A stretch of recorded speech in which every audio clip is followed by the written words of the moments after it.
Hello friends, मैं question 1 का B part आज सॉल्व करके दिखाऊंगी। तो इसमें फर्स्ट क्वेश्चन है, name any two pairs of parallel edges in the following Q. तो एजेस क्या होता है, मैं अपने लास्ट वीडियो में बताई थी। जो टू फेसेस होते हैं जिस लाइन सेगमेंट में मीट करते हैं उसको एज कहा जाता है।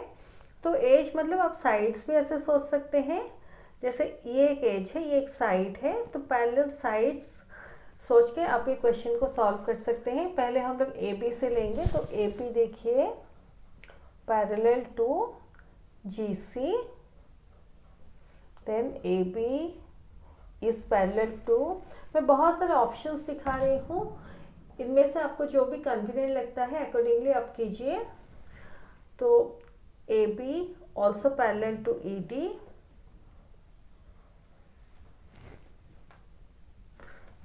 ये देखिए ईडी पर मैं अगर ऐसे पेंसिल रखती हूँ तो ऐसे पैरेलल होता है। Then A B is parallel to F H, ये देखिए ऐसे टू एफ एच, ऐसे इनमें से आप एनी वन ऑप्शन लिख सकते हैं। नेक्स्ट हम लोग लिखेंगे बी सी का। तो B C is parallel to, इसका जो अपोजिट साइड है A ji, then BC is parallel to HD या DH, आप कुछ भी लिख सकते हैं। then BC is parallel to FE, ऐसे भी लिख सकते हैं। तो इनमें से आप चूज करके एनी टू ऑप्शन लिख सकते हैं। नेक्स्ट हम GC को लेते हैं। तो GC देखिए, already A B parallel to G C है, तो हम लोग G C parallel to A B भी लिख सकते हैं, या ठीक है मैं लिख देती हूँ, कोई अगर ऐसे लिखना चाहे तो लिख सकता है। तो G C parallel to A B, G C parallel to E D, then G C is parallel to, ये एफ एच है, ये देखिए ये जी सी है और ये एफ एच है, ऐसे, तो ये दोनों में पैरेलल है ऐसे। नेक्स्ट है ए जी।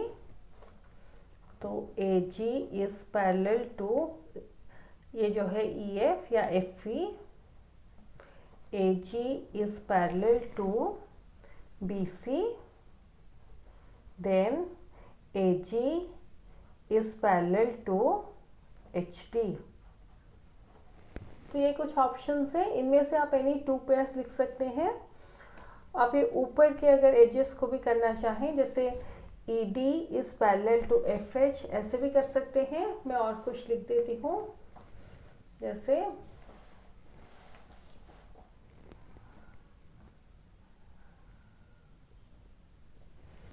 ऐसे E D parallel to F H,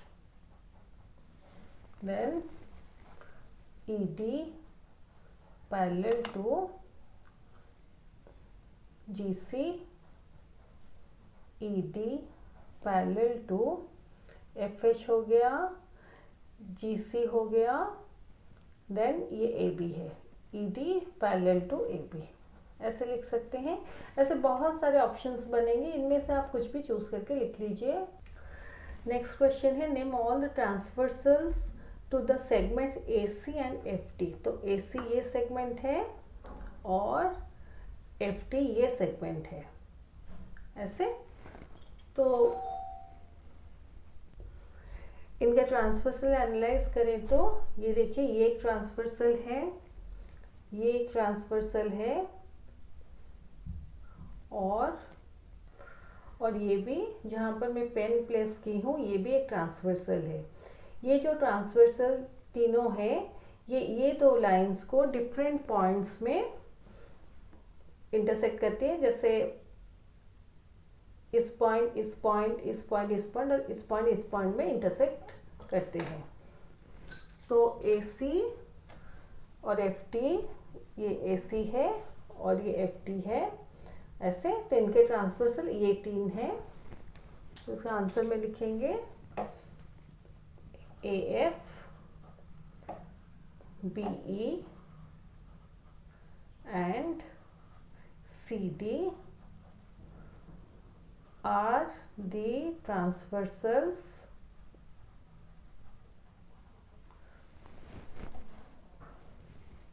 to segments AC and FD। ऐसे लिखेंगे इसको आंसर। यहाँ पर आप चाहें तो इसको FA भी लिख सकते हैं, इसको EB भी लिख सकते हैं और इसको DC भी लिख सकते हैं। ये क्वेश्चन नंबर C है, how many pairs of alternate angles are there. तो यहाँ देखने से लग रहा है कि दो ट्रायंगल्स है, तो हम लोग क्या करेंगे, ये जो लाइन्स है ये सारे लाइन्स को थोड़ा एक्सटेंड करके इनमें एरोस दे देंगे ताकि ये क्वेश्चन को एनालाइज करने में इजी हो। ये मेंटली हम लोग करेंगे, रफ में करेंगे। तो अभी देखने से लग रहा है कि ये दो पैरेलल लाइन्स है और ये एक ट्रांसवर्सल है और ये एक ट्रांसवर्सल है। तो जब इस ट्रांसवर्सल को हम लोग कंसिडर करेंगे, फॉर द टाइमिंग इसको हम लोग छोड़ देते हैं ये ट्रांसवर्सल को। तो यहाँ पर मैं ऐसे एक रेड पेन लगा देती हूँ ताकि कंफ्यूजन ना हो। तो इस क्वेश्चन में देखिए जितने भी एंगल्स हमें दिए गए हैं सारे इंटीरियर एंगल्स हैं, कुछ एक्सटीरियर एंगल हमें दिया नहीं गया है। तो हम लोग इंटीरियर एंगल्स को लेके एनालाइज करेंगे। तो ये दो पैरेलल लाइंस और ये ट्रांसवर्सल है। तो ये देखिए यहाँ पर 5 एक इंटीरियर एंगल है और यहाँ पर 1 एक इंटीरियर एंगल है और 5 और angle 1 opposite sides of the transversal हैं। तो जो अल्टरनेट एंगल्स के क्राइटेरिया है कि इंटीरियर एंगल्स होंगे और opposite sides of the transversal होंगे, वो क्राइटेरिया हमारा सेटिस्फाई होता है। तो एंगल 5 और angle 1 set of alternate angles हैं। अभी इसको हम लोग हाइड कर लेंगे, इस ट्रांसवर्सल को लेके एनालाइज करेंगे। ये दो पैरेलल लाइन्स है और ये ट्रांसवर्सल है।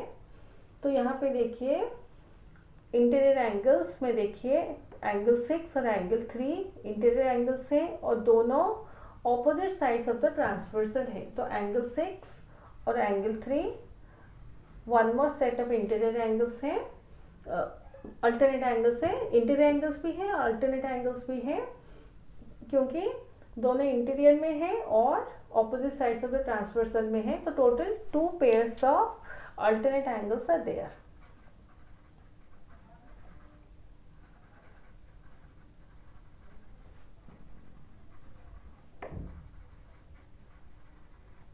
ऐसे नेक्स्ट है D question, from the given square write any 2 pairs of perpendicular sides.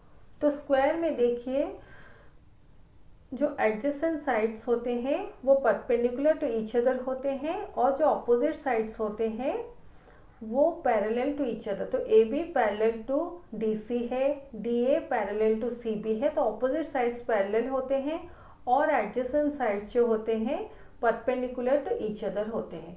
तो यहाँ पर हमें परपेंडिकुलर साइड्स लिखना है 2 पेयर्स। तो हम लोग ऐसे D A perpendicular to A B ऐसे लिखेंगे। नेक्स्ट लिखेंगे C B perpendicular to A B, ऐसे लिख सकते हैं।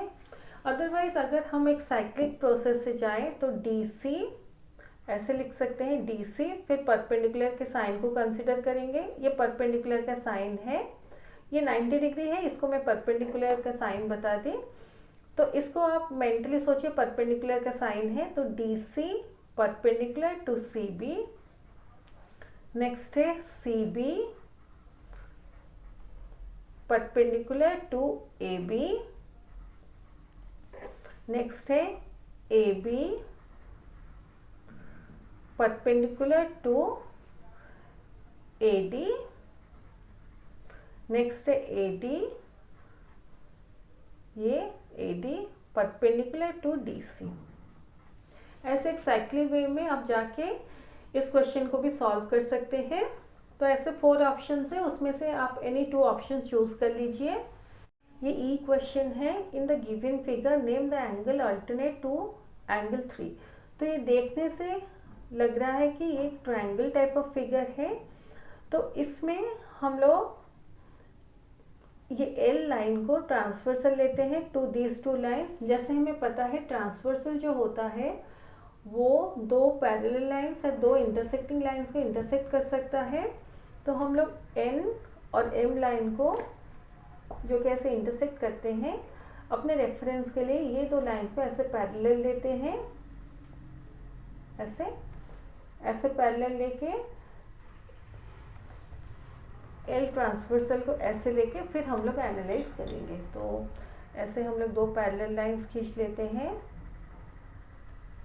और ये जो ट्रांसवर्सल है ये एल है, तो इसको जैसे ये एम है और ये एन है, तो हम लोग इसको थोड़ा ऐसे दूर पे पेंसिल्स रखेंगे। तो फर्स्ट हमारा एन लाइन होगा और ये हमारा एम लाइन होगा और ये एल लाइन है। अभी एंगल्स लिखेंगे, तो ये देखिए एम और एल लाइन, सॉरी एन और एल लाइन, तो ये एन लाइन और एल लाइन इंटरसेक्ट करने से ऐसे ये एंगल हमारा एंगल 3 है, तो इसको हम लोग ऐसे एंगल 3 देते हैं। और ये एम लाइन और एल लाइन इंटरसेक्ट करने से एंगल 2 फॉर्म होता है, तो इसको हम लोग एंगल 2 देते हैं। और एंगल 2 के ऑपोजिट में देखिए ये एंगल 6 है, ऐसे। तो ऐसे लेके हम लोग कंसिडर करते हैं। अभी पूछा गया है एंगल अल्टरनेट टू एंगल 3 कौन सा है, तो ये देखिए ये हमारा ट्रांसवर्सल एल है और ये सारे इंटीरियर एंगल्स है, एंगल 6, एंगल 2, एंगल 3। लेकिन एंगल 3 के ऑपोजिट में एंगल 6 है और दोनों opposite sides of the transversal है, तो इसका आंसर होगा एंगल 6। ऐसे तो ऐसे इजीली हम लोग इस क्वेश्चन को सॉल्व कर सकते हैं। एंगल 2 आंसर में नहीं होगा क्योंकि एंगल 3 और एंगल 2 सेम साइड में है, तो ओनली ऑप्शन हमारा एंगल 6 रहता है, तो ये हमारा करेक्ट आंसर है। तो ये हमारा क्वेश्चन 1 का पार्ट बी खत्म होता है।